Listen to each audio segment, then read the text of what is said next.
This is the OTB Television Network, a service of Capital District Off-Track Betting.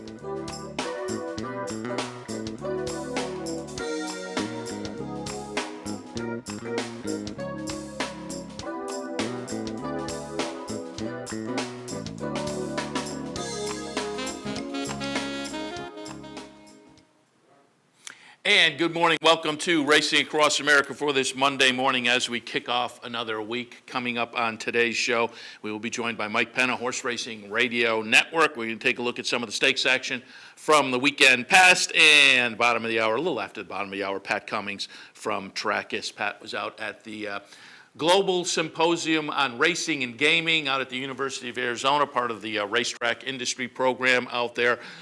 He was on one of the panels. We'll talk a little bit about his panel in particular and his presentation and get his feel for the symposium overall if he saw some of the other panels. A lot of interesting conversation out there for 3 days last week. There was coverage of it, of course, in Blood Horse and the Racing Forum, which you can catch up on. We'll get some first-hand coverage this morning with Pat Cummings. News from past 24 hours or so, over the weekend actually.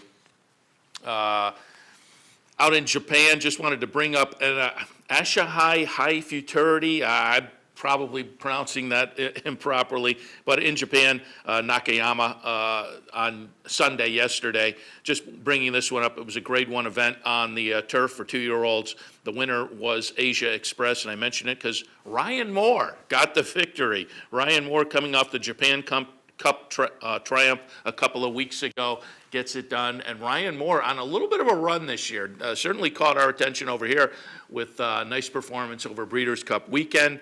I mentioned that then. He's not a guy who jumps out and makes a big splash via the press.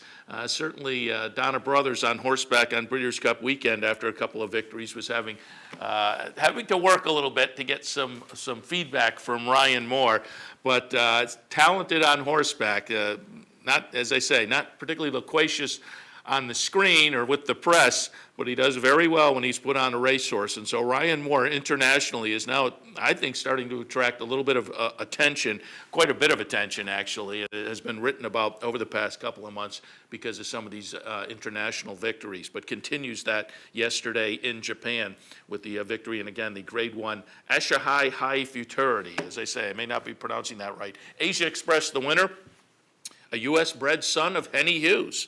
So also a little rooting interest for us, and gets it done in that grade 1 in Japan. And I'm just looking, it was a mile over firm turf.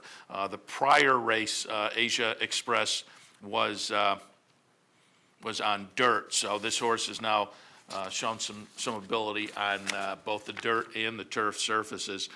This was the only grade 1 event for 2-year-old males in Japan. So Ryan Moore, again, wanted to bring that up though, because he is turning out to be very special. We'll have to keep our eyes on him as the next few months and the next year proceed as well. Cash Golf Futurity winner, we talked a little bit about it on the Handicappers Report earlier. They're considering potentially 3 prep races, but it's more likely they're only going to go for a couple of prep races. The Grade 2 San Felipe on March 8th, and of course the Grade 1 Santa Anita Derby on April 5th. Those are firmly on the agenda. They're also considering the Bob Lewis on February 8th. So shared belief, and we talked earlier, to me, if I was voting, he'd probably be the Eclipse 2-year-old, because I have a tough time pulling the trigger for a New Year's Day. But I think a lot of voters go for that Breeders' Cup win in the various divisions, particularly those juvenile divisions. But I think both the juvenile males and the juvenile fillies, it's hard to make real strong cases for those 2-year-olds, male and female, coming out of the Breeders' Cup races. So if there are more interesting alternatives, and I think, as I said on a Handicappers Report, last week I was talking about Honor Code coming out of the Remsen, and if voters maybe just made the case of, let's vote for the best horse, Honor Code potentially could be in that mix. But with the grade 2, Remsen being a grade 2, it was run in such a quirky fashion. I think voters, many voters in that case would just revert back to the Breeders' Cup. But now on that better horse theory, I think Shared Belief gives them a very, very strong alternative. So it's going to be very interesting to see where the Clips voters go in that 2-year-old male division. As I said, I would probably tilt towards Shared Belief. But now he comes out of this regardless as a very promising 2-year-old moving on to the Triple Crown Trail. So it's going to be fun to see what he does, regardless of whether it's 2 or 3 starts. To give you a little idea of over the past, 4 years, I looked back, 2 or 3 starts, well, 21st century training, it seems like 2 starts is kind of becoming the norm. Last year was a little bit different. Orb came into the Kentucky Derby with 3 starts. One of those, however, was an allowance. January 26th won an allowance event down at Gulfstream, followed that up on February 23rd with the Fountain Youth, and then March 30th, the Florida Derby. That was the 3-race pre-Derby schedule for Orb this year. Last year, 2012, I'll have another 2 starts prior to the Derby. The Bob Lewis in February, the Santa Anita Derby in April. Year before that, 2011, Animal Kingdom, 2 starts coming into the Derby. March had a Gulfstream allowance win. Later in March, wins the Spiral over at Turfway. 2010, going back to Super Saver, again, only 2 starts. March, Tampa Bay Derby. April, Arkansas Derby. So out of going back and just looking at the last 4 years, 3 of the last 4 Derby winners have come into that race with only 2 preps. So it does seem like that's becoming the norm. That's the direction they're tilting in with the Shared Belief. They're keeping the options open for maybe the Bob Lewis for a 3rd start, but we'll see how that shakes out because obviously Shared Belief is now a very, very important 2-year-old to keep our eyes on moving forward to the 3-year-old season. Speaking of horses that have been fun to watch, Mucho Macho Man, the winner of the Breeders' Cup Classic, back on the track for a workout December 15th, 49.94 down at Gulfstream Park. However, they are still undecided as to where he will go. Kathy Ritvo, the trainer, says, we keep meeting and we will make a schedule, but he's just doing good and what he's doing now. We let him work a half mile today, and he went really well. He's feeling good, et cetera, good weight, yada, yada. But they haven't made any decisions. They were talking potentially Sunshine Millions earlier and those kind of things. So it will be interesting to see, because certainly last year Mucho Macho Man wasn't knocking him dead down there at Gulfstream Park. So we'll have to pay attention and see what he can do this year, if that is the direction they go with Mucho Macho Man, and decide to start things off down at Gulfstream. Also over the weekend, they did mention Will Take Charge potentially starting his season in the Don. He's over at Oaklawn right now. Will Take Charge. The Lucas String has moved over there, and Will Take Charge at Oaklawn. But they're looking at potentially his 2014 season beginning in the Don. No confirmation there, but that could make for a fun race down at Gulfstream. Woodbine wound up their 2013 meet, excuse me, over the weekend.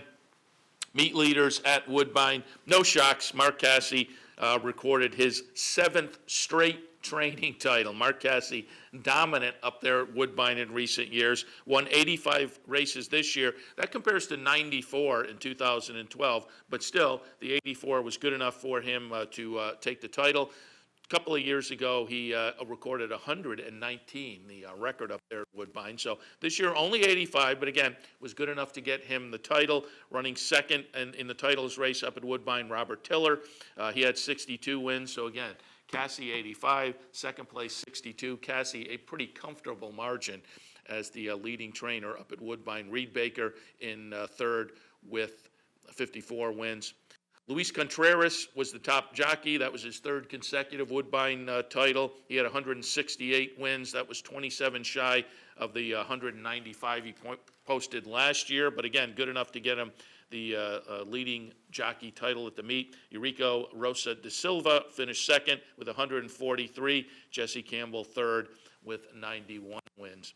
John Oxley led all the owners at Woodbine as far as purses, $2.2 million. Bear Stables, however, was the leading owner with wins. They recorded 33, finished third as far as the purse earnings, 1.8 million. So they're your leaders with the recently concluded Woodbine meet. Things have wrapped up there. They put together the schedule for the final weekend at Hollywood. Again, they only have a few days left. They won't be back running until Friday. Friday through closing day, Sunday, December 22nd. Post time each day is going to be 12:30. They've talked about the schedule and stakes races and post times and whatnot. You can find information there. And of course, as we move forward and put the racing on the network next weekend, we'll alert you to, post times and whatnot, because folks will certainly want to focus on Hollywood as things wrap up out there, not only for 2013, but forever at Hollywood. Kendrick Carmouche, who, if you follow race, certainly on Mondays and Tuesdays here, we look at Parks. Hasn't been the case, unfortunately, over the past few days. As I read from their Twitter feed this morning, Parks canceled today. They canceled yesterday. They canceled the day before, last Tuesday. It's been a rough hoe for Parks over the last week or so with weather cancellations. But if you follow Parks at all, you certainly are familiar with Kendrick Carmouche, who has done so very well down at Parks. But he'll be moving his tack to Gulfstream for the winter. Kendrick Carmouche said, "I did the best I could at Parks and made a good name for myself. I thought it was time to move and look at the bigger picture." 29 years old, and I'm sure he's just like every other jockey. Particularly you're in your 20s and you're thinking, I'd love to get tied in with some of these bigger outfits. Love to get potentially a Kentucky Derby mount or a mount in the Triple Crown races. That raises your profile and then allows you to maybe move on to one of the bigger circuits if that's on your career path. And Kendrick Carmouche with Gulfstream Park. Again, coming out of being so successful at Parks over the past few seasons, it'll be fun and interesting to see what he does down at Gulfstream, because it's no picnic when these jockeys from some of the lesser circuits make moves like this, particularly that Gulfstream meet, it's a tough winter meet for jockeys to kind of break in, because the big names show up there. They're typically tied in already with some of the bigger outfits. And then you get some guys like Carmouche. And so if you got the big names up there and they're already tied in with the A level, and then you have a few of these guys coming in who are talented on lesser circuits maybe, but are trying to break in, they're now kind of fighting for some of the leftovers, and it becomes a little bit tough. Usually one of them or two of them will kind of have a little bit of a breakout meet and will get tied in. It'll be interesting to watch Kendrick Carmouche, because again, if you pay attention to Parks racing, he has certainly been very, very good and interesting to watch over the past few years. So moving down to Gulfstream for the winter meet down there is Mr. Carmouche. Also, I mentioned earlier on the handicappers report, and I just mentioned at the top of the show, I will be very interested to see where the Eclipse voting goes in the 2-year-old category. And I mentioned some of the buzz I found this morning on the internet for Shared Belief, and I just pulled up one of the articles. Gerard Apadula writes a regular horse racing column for one of the syndicators out there. His column today talks about Shared Belief and how impressive he was over the weekend. And a Hollendorfer assistant is quoted in the article as saying, "I think he," meaning Shared Belief, "I think he deserves the Eclipse as the 2-year-old male champion. He was never asked, and I think this race was easier on him than the other two. His time was fast, and he beat a really good field." And a reminder, that was a 106 buyer for Shared Belief this weekend. Apadula then continues, "I agree with Mr. Ward. So it is fairly wide open division. Shared Belief is clearly the best 2-year-old I've seen this year. But unfortunately, I do not believe he's done enough to earn the award." So it's going to be interesting to see how this shakes out. If you don't think he's done enough, it's hard for me to then think, how do you make an argument for New Year's Day exactly? So as we talked earlier on the handicappers report, that New Year's Day is going to get a lot of attention just off of the Breeders' Cup win, and probably voters will tilt in that direction. But I think there is going to be some buzz coming up for Shared Belief, so it'll be fun to see how it's going to shake out. But there's an opinion there, as I say this morning, from Gerard Apadula that kind of gives a little bit of both sides. And again, he's kind of tilting and saying, Shared Belief is the best horse. If it's another week or two before he puts in his ballot, will time shift his attention to maybe going back and looking at New Year's Day and saying, I can't really make a case for any of the others. If I think this is the best horse, maybe it's the best horse. So we'll see. We'll see how it shakes out. It's going to be a fun division, though, in the Eclipse Awards. Before we go to the break, I wanted to pull up a video from Saturday. Just wanted to let you watch the seventh race Saturday at Gulfstream Park. It was a maiden special weight event. We'll show it going into the commercial. And I talked a bit about it on Friday with Ron Nicoletti from Gulfstream Park. It just had the look to me of one of those maiden specials down at Gulfstream that one or two or three of the horses could come out of and make a little noise, perhaps. You had Todd Pletcher's Palace Gate in here. The number 5 horse was kind of interesting. Thundergram was also interesting. Thundergram was the favorite from Cassie and John Oxley. Thundergram is the number 7 horse. These are some horses that had some experience already. Palace Gate, the 5, Thundergram, the number 7. Nagaza was a horse I found very interesting as well. The number 3 from Ralph Nix.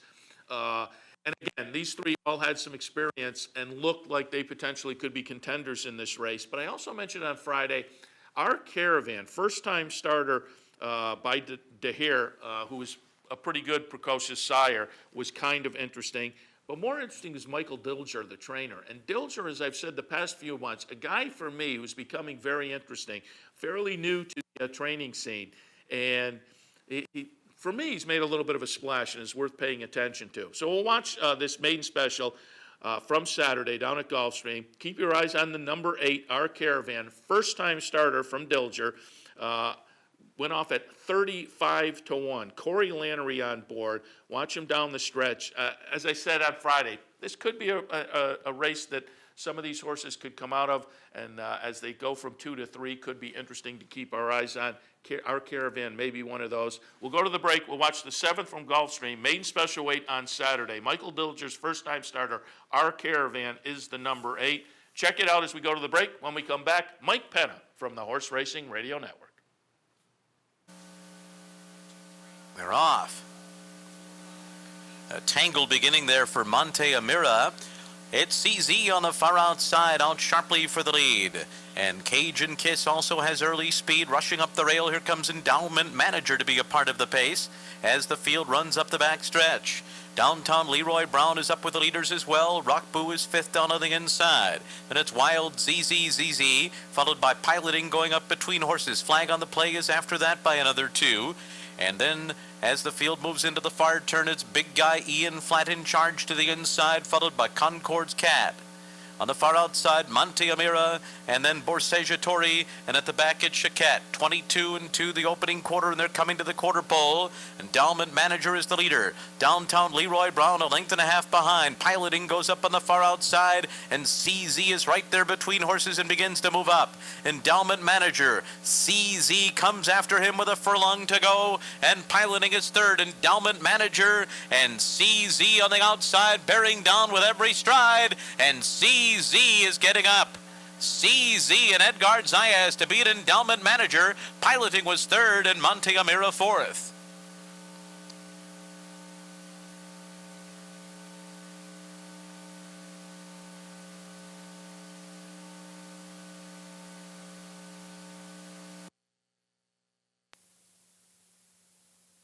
I'm Mark Cassano. Join me Saturday mornings at 10 for Down the Stretch.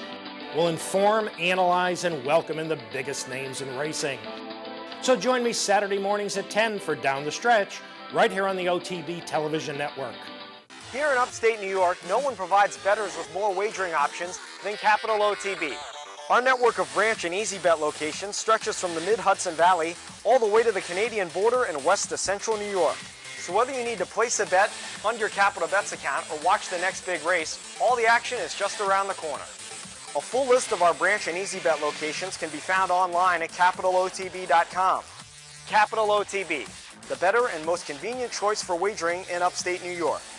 Wagering at CapitalOTBBet.com is as easy as 1, 2, 3. 1. Capital Bet TV, the fastest and easiest online wagering experience where you can monitor 5 different tracks simultaneously. 2. Capital Bet Express. Its straightforward program layout and interactive handicapping information lets you build your wager quickly and efficiently.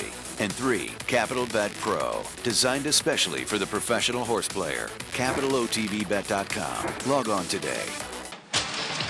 Hey, race fans, head down to the all-new Clubhouse Racebook and get in the game.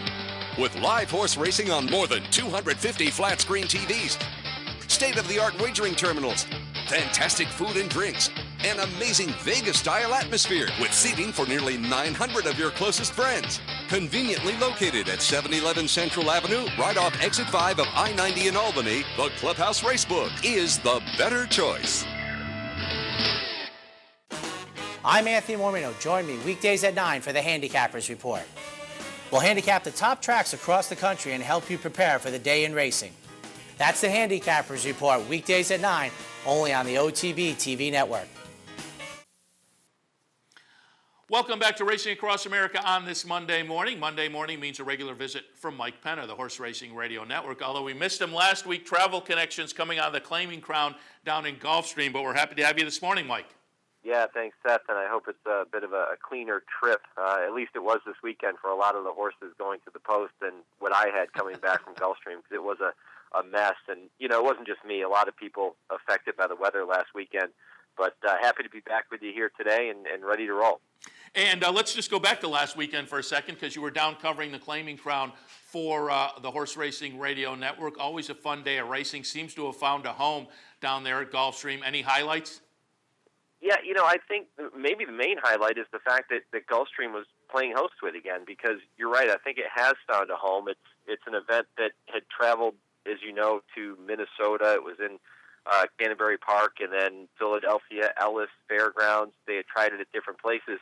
And now the second year that Gulfstream has played host, and they did a remarkable job, as you would expect. It's a beautiful place. The weather seems to be good at this time of year, and they couldn't have asked for anything more. So maybe the star of the show was Gulfstream themselves, rolling out the red carpet and hosting it for the second consecutive year. Yeah, the most impressive performance to me, I think, and subsequently flattered one of my now favorite horses, but Rebo Bobo with his victory, who I think then flattered subsequently the horse he had gotten beaten by a week and a half earlier, Ben's Cat. But boy, he was impressive.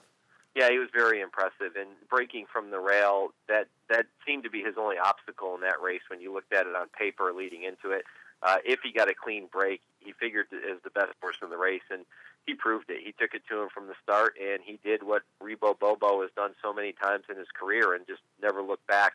He is a super, super nice horse. Yeah, no question about it. Mike, before we get to some of the races from the weekend, I always like to alert people what was up on Horse Racing Radio Network over the past week or so, and I saw last week you had Ken McPeek on.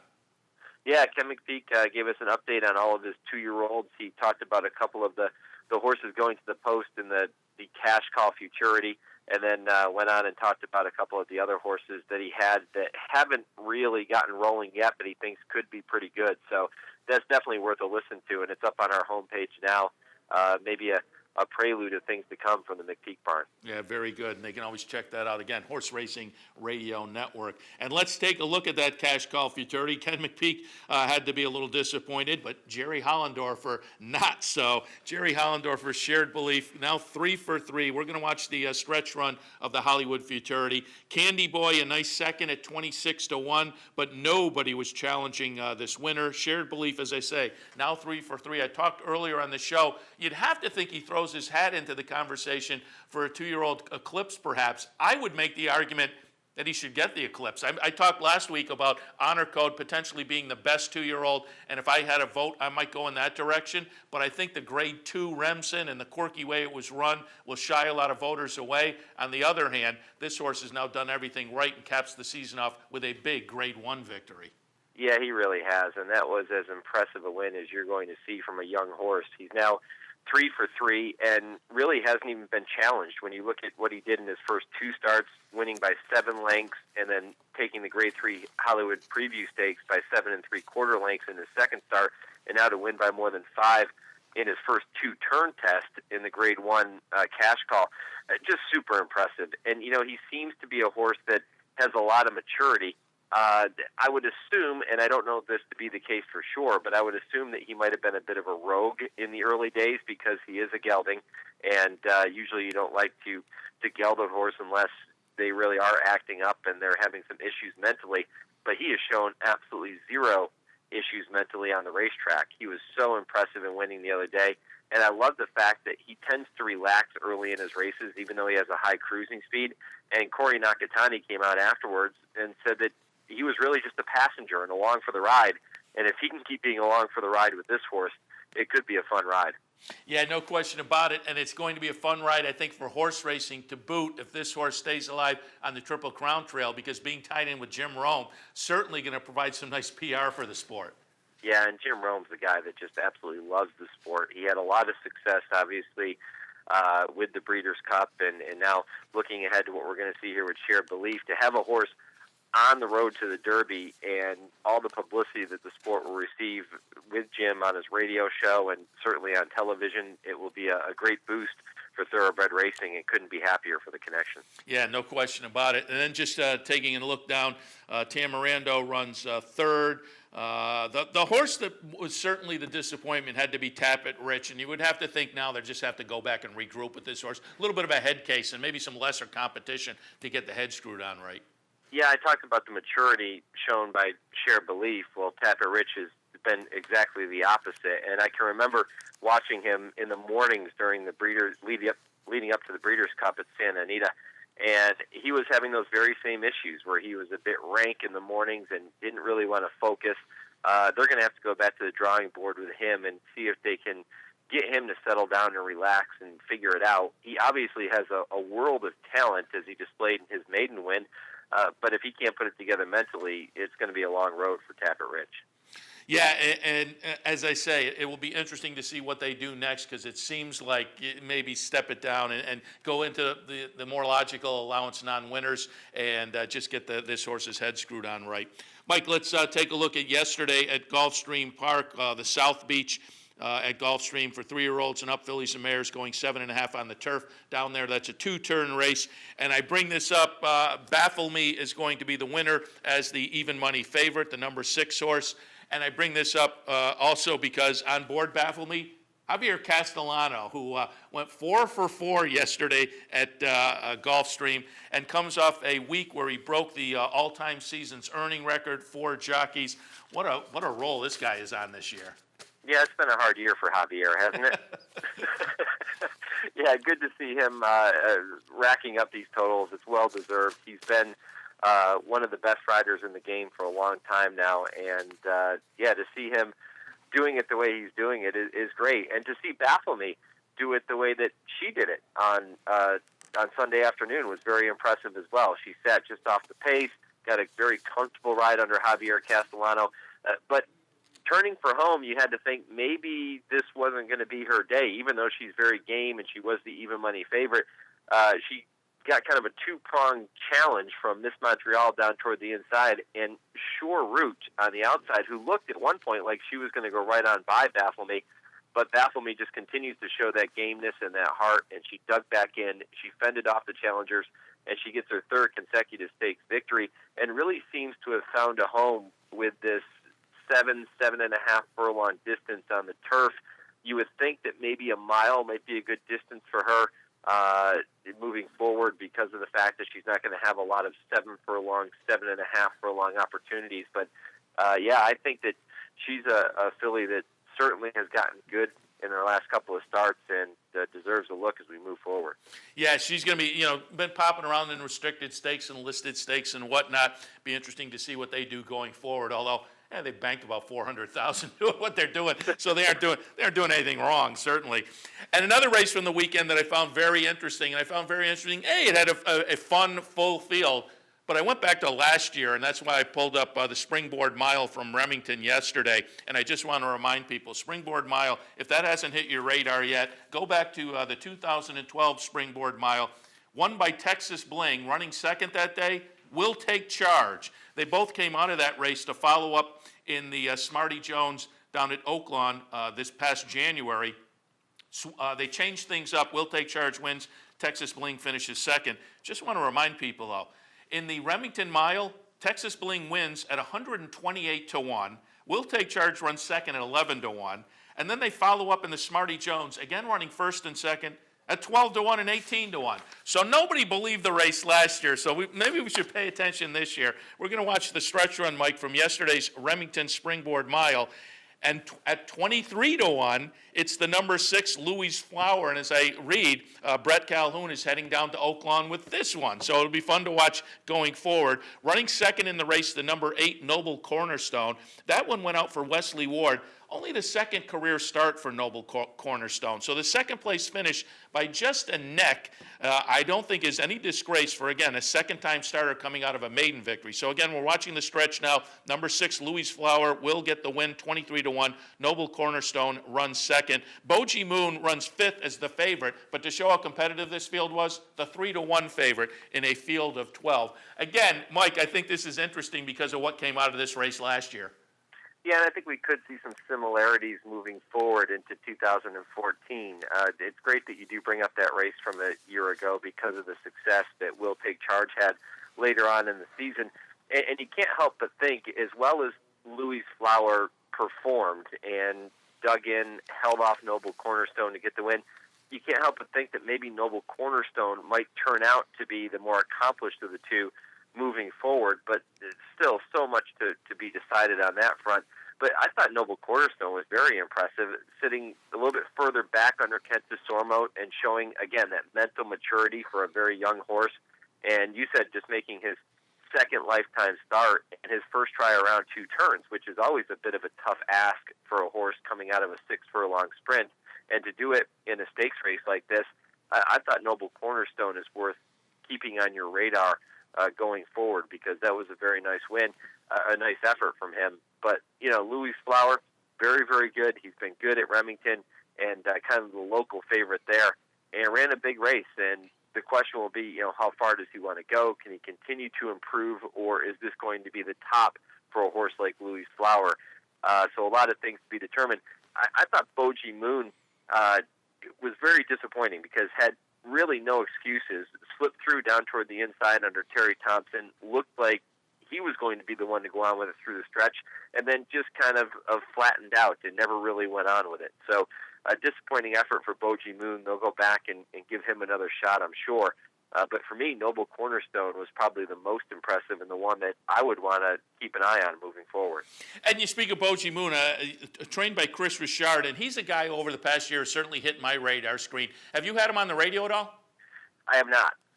Because I'd be curious to hear from him and get a little background on the guy. Because, like I say, out there in the Midwest, seems like he's been making some noise over the past year or so. So I'd be interested in his background. And speaking of backgrounds and the people behind the sport, we mentioned Javier Castellano earlier. Had such a great day yesterday at Gulfstream, and as mentioned earlier this week, broke that season's earnings total. And you look at the lists. He's well ahead on the earnings, but then you go over to the jockeys list for leaders with wins this year. He's doing very well in that category, too. Has a safe lead on the perennial guy who's at the top of that list, Russell Bays out in Northern California. So Javier Castellano, the lead with wins this year, the lead with money earned. But there is some buzz. There was the article in the Racing Forum 2 weeks or so ago talking about Gary Stevens maybe getting a little push for the Eclipse with the crazy year coming out of retirement he's had and the great Breeders' Cup weekend. What are your thoughts on the Jockeys Eclipse? I'll tell you, I couldn't deny the guy like Castellano on the numbers, but it's surprising that Stevens is getting some buzz. Yeah, I don't know how you don't give it to Javier based strictly on those numbers. It depends on how you interpret that award, and is it a numbers deal, or is it more of a case of focusing on the big races that a jockey was able to win? And certainly Gary Stevens, based on what he did through the Triple Crown and then in the Breeders' Cup, would have an edge there. But certainly I think Javier has to be the leader in the clubhouse. And boy, you couldn't make a strong case for Gary Stevens. I made a case a couple of weeks ago on our Equine Forum show that on the trainer side of things, why not D. Wayne Lucas? Because he's shown up on the big days and he's had a resurgence. Didn't have nearly the number of wins that it would take traditionally to win an Eclipse Award, but he won a lot of the right races, so why not? Yeah, and that harkens me back to Saratoga, where on the number of wins, he was barely registering. But what were the wins? Travers, the hopeful, and that's the kind of year he's had overall. Yeah, if you're going to win just a few races, those would be the few that you would want to win. Yeah. And then you throw the Preakness into the mix and Oxbow's victory there. And, I think Wayne could be one that probably won't get it, but you could make a case. Yeah, very, very interesting. It's going to be fun to see the Eclipse Awards this year. That 2-year-old division, both the boys and the girls, I'll be interested to see how those go. The male or the human categories, jockey and trainer, the sprint category. It's a year where I think some of the divisions are absolutely sewn up, no question about it. But there's a few. It's going to be fun to see where the voters go. Mike, yeah, I would agree. Mike, we certainly appreciate the visit, as always, on Monday mornings. And again, glad you got back safely last week. Happy to have you on board, and we'll talk to you next week. Thanks, Seth. And, you mentioned Chris Richard. One of my goals for the rest of the day here is to line up a few guests for Trainer Talk this week. So maybe Chris will be getting a phone call from me since you're lobbying for him. I'll go ahead and give him a shout and see if we can't get him on Trainer Talk. Yeah, I'd love to hear him. Also, I'll mention we had yesterday on television Jack Van Berg. You ever had him? He's great. He's amazing. Yeah. Jack's one of those guys that when we do Trainer Talk and we line up guests, we typically tend to do a half an hour with one trainer and a half an hour with the other trainer, since it's a 1 hour program. But Jack's one of those guys that you want to have for the full hour, a lot like we did with Nick Zito earlier this year, because they're just, an hour is almost not enough with somebody like that. Yeah, he's one of those guys who's been around long enough. He brings that institutional memory. It's fun to talk, and we talked a little bit yesterday about the closing of Hollywood and how disappointing that is. I mentioned he's been through that once before because he was a mainstay out at Exarban, and he talked a little bit about that as well. We also talked about his book, which I will remind people, if you go to jackfromgrittoglory.com, a great Christmas gift as well. Yeah, good point. All right, Mike, again, thanks for the visit. We'll talk to you next week. Thanks, Seth. Mike Penna from the Horse Racing Radio Network. We'll take our next break. When we come back, Pat Cummings from Trackers. Stay tuned. The future of online betting is here, and only at the all-new CapitalOTBBet.com. CapitalOTBBet.com delivers a state-of-the-art wagering experience found nowhere else in horse racing. CapitalOTBBet.com. Log on today. Fascinated by the world of horse racing? Interested in honing your handicapping skills? Class is in session. Night school, Monday nights. Easy to access online. It's free, interactive, and informative for the casual and serious race fan. Horse Player Now Buzz. Live horses to watch emailed to you daily. Our eyes, your prize. Night School in the Buzz. Visit horseplayernow.com for details.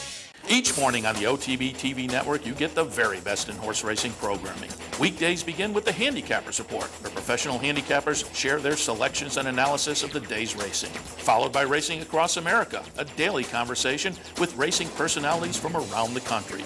Saturdays include Down the Stretch, where Mark Casano speaks with the biggest names in racing. And Sunday mornings, it's Loose on the Lead, where Steve Bick and I offer news and a unique lineup of weekly guests. All here on the OTB TV network. Funding your Capital OTB Bet account is as easy as 1, 2, 3. 1. Easy Money. Clearly the fastest and easiest method of depositing funds into your account. Make deposits or withdrawals in just minutes. 2. Green Dot Money Pack. Gives you instant access to your funds. Green Dot Money Packs are available at thousands of retailers nationwide. And 3. MasterCard Visa. Simply click on the link from the funding page, enter your account information, and fund your account. CapitalOTBBet.com. Log on today. Missed one of our TV shows? No worries. Now you can catch all your favorite programs online. Simply log on to CapitalOTB.com and click on the YouTube link at the bottom of the homepage. And look for our new podcast coming soon. CapitalOTB.com. Log on today. Welcome back to Racing Across America on this Monday morning. Happy to be joined now by Pat Cummings, Business Manager, Director of Racing Information for Trackus. Good morning, Pat. Good morning, Seth. Good to be back with you. Happy to have you on board. And as we mentioned at the top of the show, you participated in last week's Global Symposium on Racing and Gaming out at the Racetrack Industry Program, University of Arizona. Nice 3 days of really interesting panels and information that were given out. You kind of kicked things off. You came up fairly shortly after the NYRA keynote address, the NYRA President Chris Kay's keynote address. You were early on Tuesday morning.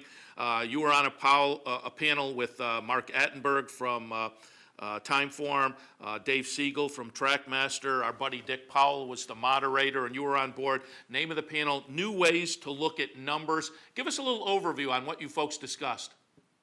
Well, overall, it's something that we've obviously discussed here on the show before, and that is that, the 21st century consumer from a racing standpoint is open to new ideas and new ways to incorporate data into their handicapping approach. And we've certainly talked about the influence of the Trackist data in that. And frankly, I took a bit of a slightly different approach than maybe one would have expected, and started talking about, how to take new data and perhaps apply it with some marketing techniques and change the way in which the sport approaches maybe new customers. The thought being that trying to sell horses, trying to market horses, rivalries, and get people excited around horses is, frankly, I think, a futile task when you consider that in 2012, the top 100 horses to run in North America averaged 7 starts per year. So overall, if you missed, let's just round up and say 14 minutes a year, you missed their season, their entire year. Now, if you're a fan of any other sport, if you miss 14 minutes of game action, you have not missed the season. But for what we would otherwise argue is our most arguably marketable horses and what really drives the sport, you miss a quarter of an hour and you have missed their season. And so the thought being that we could take some new data, repackage some data that already exists, and maybe, I think, try and branch out to market something else that is very important within the sport and can, I think, serve as a bridge to new consumers, and that is the jockey. Market the human aspect of the game. The top 100 jockeys by earnings, so the most successful jockeys in 2012, averaged 888 mounts. As we have talked about on the show in the past, Seth, we have, through Trackist, put together some introductory statistics into this to try and better quantify performance. How wide do some jockeys run? How much ground saving actually takes place? And can we start analyzing performance beyond just percentages, win, place, show, that type of thing? And I think it got a good discussion going. It's really just a start, but I think that's the point, that we could start bridging other fans of other sports if we start selling the human performance aspect. There is something to be said for the fact that when the jockey-horse partnership is no longer intact, the horse's performance does not count. Yeah, you talked a little bit about data and combining that with some marketing techniques. Talk a little bit more specifically about how that would happen. This is certainly a data-driven sport, no question about it. So how do we mine that data and then tie it in with marketing techniques to maybe pull some new people in? I think the problem has been, for the most part, that when we show up at the track or you bring someone to the track and you try and explain to them what's going on, invariably you grab for the program and you start pointing things out. And as I noted in my address at the symposium, and it's kind of a bit of a joke, but I had a cousin at Thanksgiving who was 12, and there was a conversation. Someone brought up something about the phone book, and he didn't know what the phone book was. And I started thinking to myself, gosh, the programs at the track look an awful lot like the phone book, and the phone book's gone away, and people don't know what that is. Then we're doing something crazy by trying to show people what otherwise looks like a phone book. It has all this data. I think the problem has been that the data that we offer players looks like the phone book. Are there other ways to come about this, and can we maybe start marketing it in a different way? So, like the product that Timeform has put together is almost exclusively mobile platform based. It's all computer and mobile devices. I like it. I think it's a good start. It's just one thing, though. So we are data-centric, but the way in which we're consuming data, for example, the way in which you would have consumed data for a fantasy baseball team, a rotisserie league team, say, 25 years ago when you were maybe just on the cusp of it, is a heck of a lot different than you would now, whereas you might be going through the newspaper and writing down numbers. That's done all automatically. And I think we continue to be in a push away from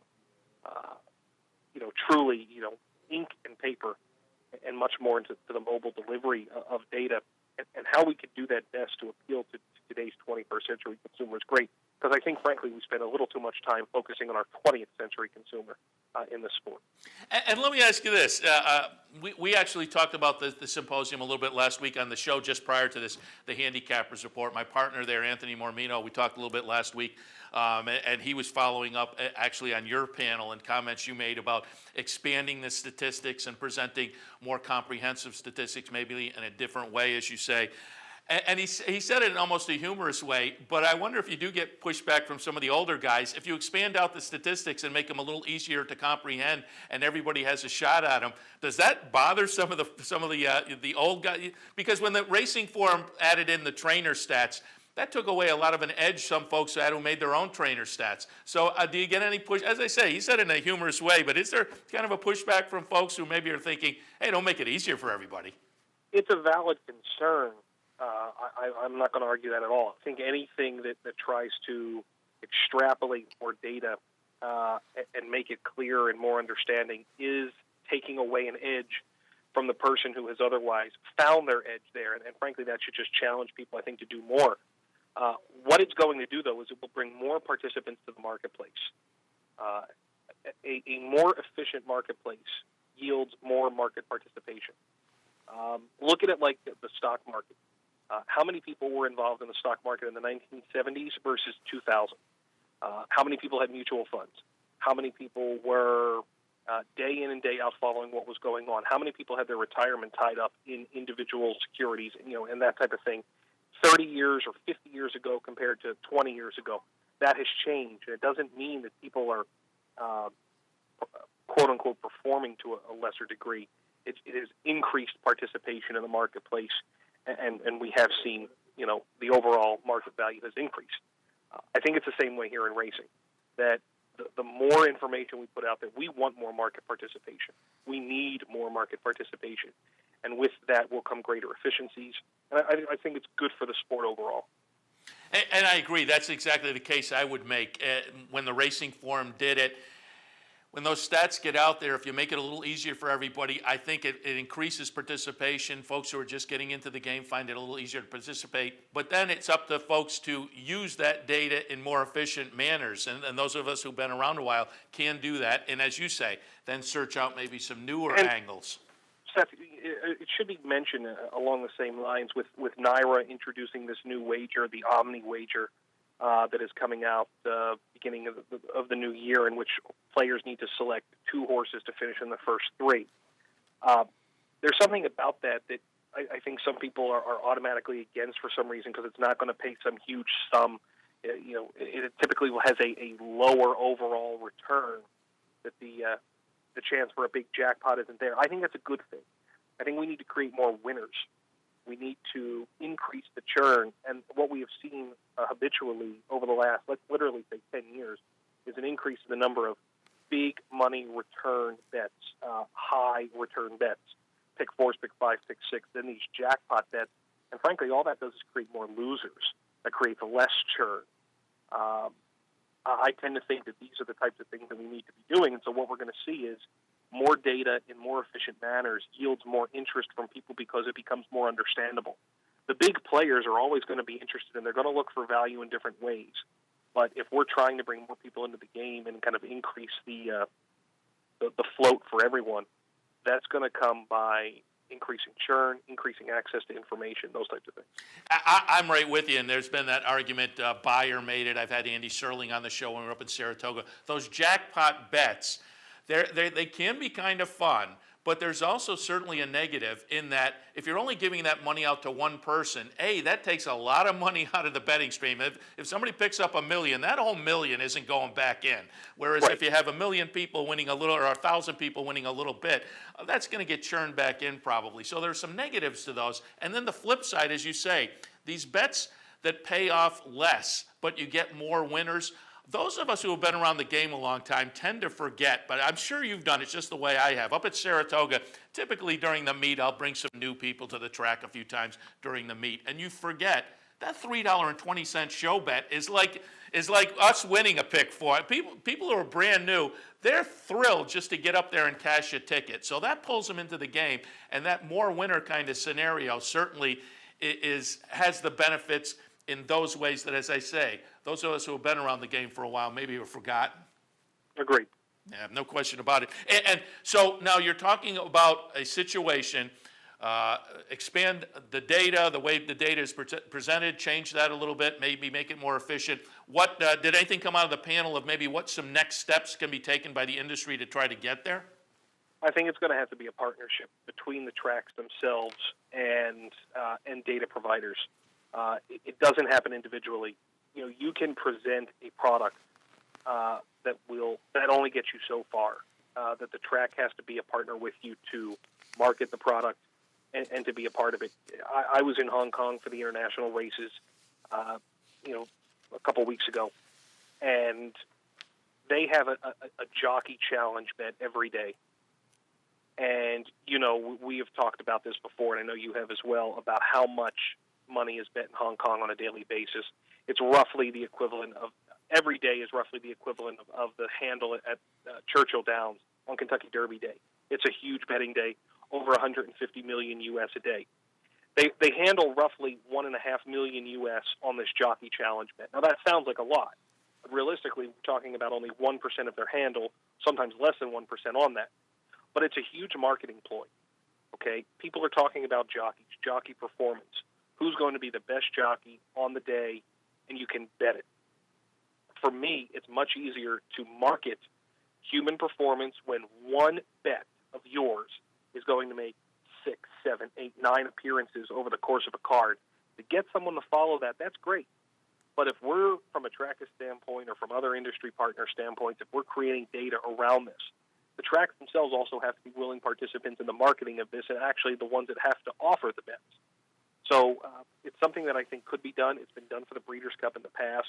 I think that offers a new person to the track some reason to pay attention for all races and to only have to follow one thing, one particular rider.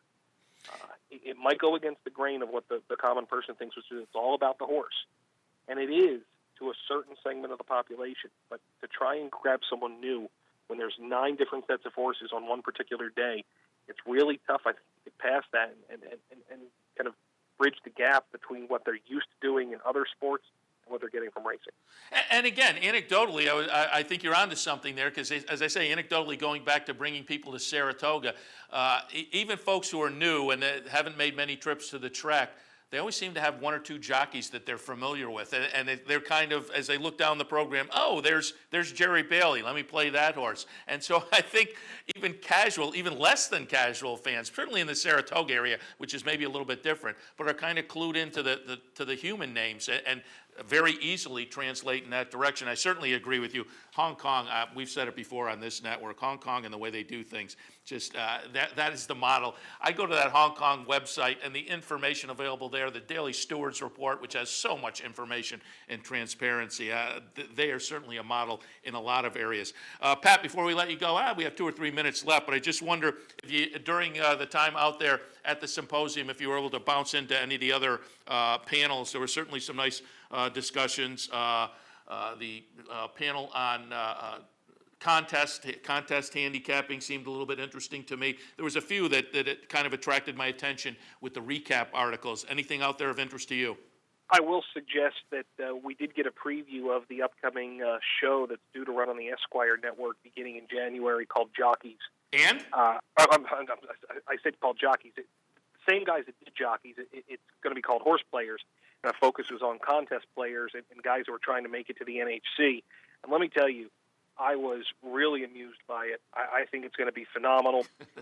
For those that have seen reality shows in the past, and even those who saw Jockeys, let me tell you, this does not have the same feel. And I think that's a good thing. It does not feel contrived. It felt very natural.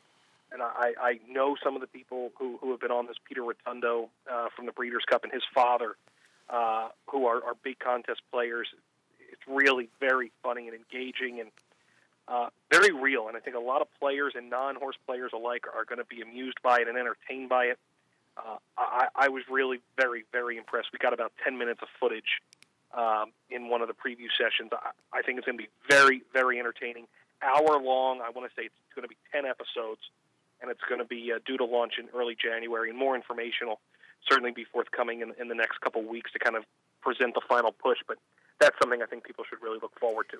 Nice. I'm glad to hear that, because certainly they've been filming it for a while, and some of the folks we've had on the show have participated in some of these contests and have seen the cameras there and have reported on that. I'm glad somebody has actually seen some footage and it's turning out well, because I'm certainly rooting for it. And Pat, only about a minute left, but just want to touch on the symposium, again, held at the University of Arizona and put together through the Racetrack Industry Program. We talked a little bit on our show yesterday, Loose on the Lead, where my partner Steve Bick, we're in here on Sunday mornings, and we talked about just the students out there, how important this is to them. I wonder if you had a chance to get any interaction with the Racetrack Industry Program students and just the program in general while you were out there, because boy, they do a great job. The folks in the industry who have come out of that are countless, and Matt Haggerty last week, I heard him on the radio, he said they have a 90% placement rate coming out of that program. So again, get any touch of any feel of the program itself?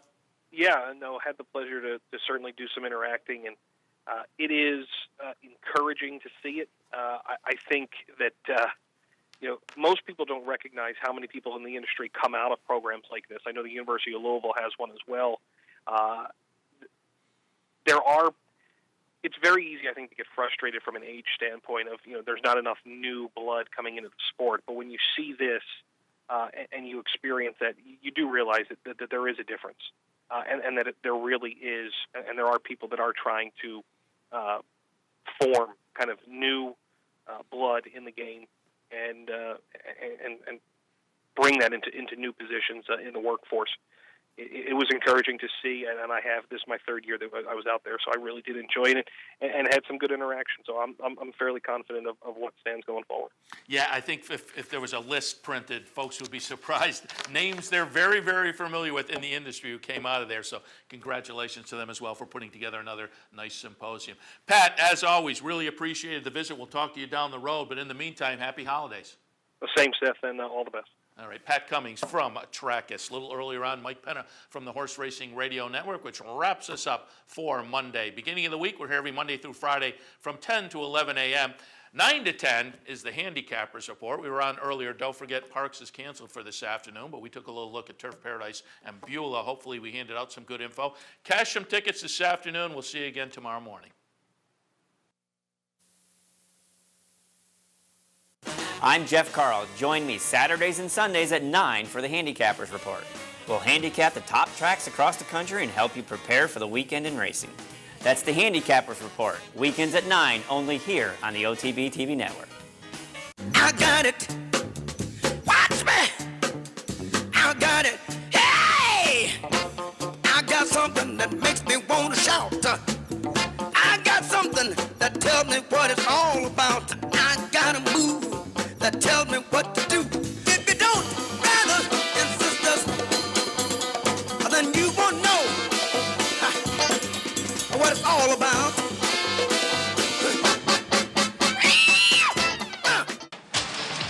Hey, race fans, head down to the all-new Clubhouse Racebook and get in the game. With live horse racing on more than 250 flat-screen TVs, state-of-the-art wagering terminals, fantastic food and drinks, an amazing Vegas-style atmosphere with seating for nearly 900 of your closest friends. Conveniently located at 711 Central Avenue, right off Exit 5 of I-90 in Albany, the Clubhouse Racebook is the better choice.